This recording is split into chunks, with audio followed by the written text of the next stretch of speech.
Hello mga best friend! Welcome muli sa aking unang video. Sana po ay suportahan niyo ako kagaya ng pagsuporta niyo sa akin noon. At dahil nga ito ang aking pagbabalik, patatakamin at ipagluluto ko kayo ng napakasarap na chicharong bulaklak.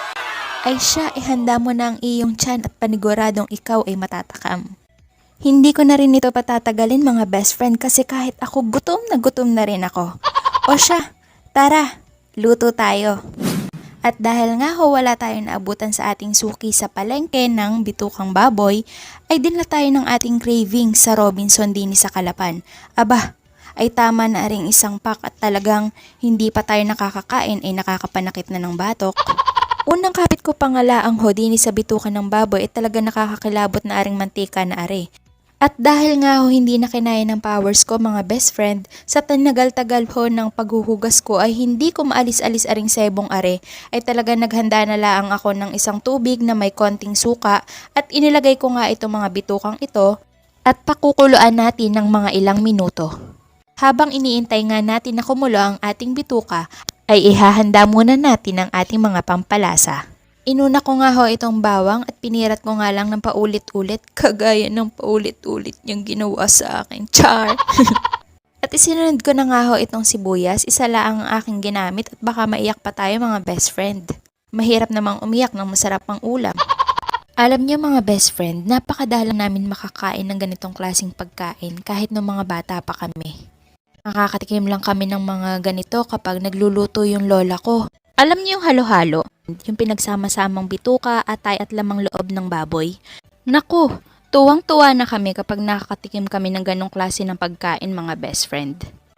So balik na nga muna tayo dito sa ating niluluto. After 10 minutes nga ay chinek ko ito at kung makikita nyo ay naglabasan yung mga sebo nito. At dahil nga ayaw naman nating makain itong mga duming ito, ay tinanggal natin ang pinaglagaan ng bitukang baboy. After madrain ng tubig ay hinugasan muli natin ito to make sure na malinis ang ating bitukang baboy. Ay syempre ho mga best friend, hindi lang itong chicharong bulaklak ang hinanda natin. Naghanda rin tayo ng lechon. Abay lechon, sige kumain ka. Baka ikaw mamaya tumirik na laang basta diyan. Ay siya kadadaldal, hindi na naipaliwanag ng ayos aring nilulutong are. Nga ho ng 45 minutes to 1 hour ay pinakuluan natin ito sa asin, suka, bawang, sibuyas, luya, laurel at buong paminta. Ay areho ang tinutukoy ko kanina sa inyo na pambalanse sa ating chicharong bulaklak. Kailangan din natin ng gulay para humaba ang ating buhay. After nga hong mapalamig aring ating chicharong bulaklak, ay nagsalang na rin tayo ng maraming mantika. So inilagay natin itong chicharong bulaklak habang hindi pa mainit ang ating kawali. Dapat mahinala ang ating apoy at patuloy ang paghalo para hindi ito masunog agad. Hindi pa nga ho ito natatapos ang lahat. Dahil after mag-cool down ng konti ng ating chicharong bulaklak ay sinet ulit natin ang ating mainit na mantika. So dapat ay sobrang init para malutong talaga ang kakalabasan ng ating chicharong bulaklak. So dahil nga ho ako'y gutom na, ay kinat ko na ng ating finished product. O di ba kung makikita nyo, sobrang lutong yan. Promise. Ay syempre, dahil minadali ko na aring video na are, ay dapat maganda naman, may presentation. Presentation, ano yun, sasayaw? Ayan na nga't bilis-bilis ng mga kain na tayo. Syempre, hindi ko na aring pinatagal at tinikman ko na agad. Oo.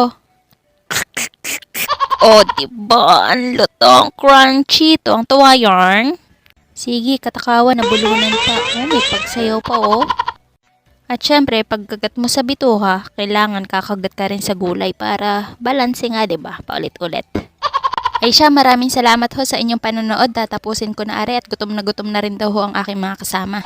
Ay syempre, kita-kita ho ulit tayo sa susunod nating katakawan. Mag-iingat ho kayo palagi. Love you, mama. Bye!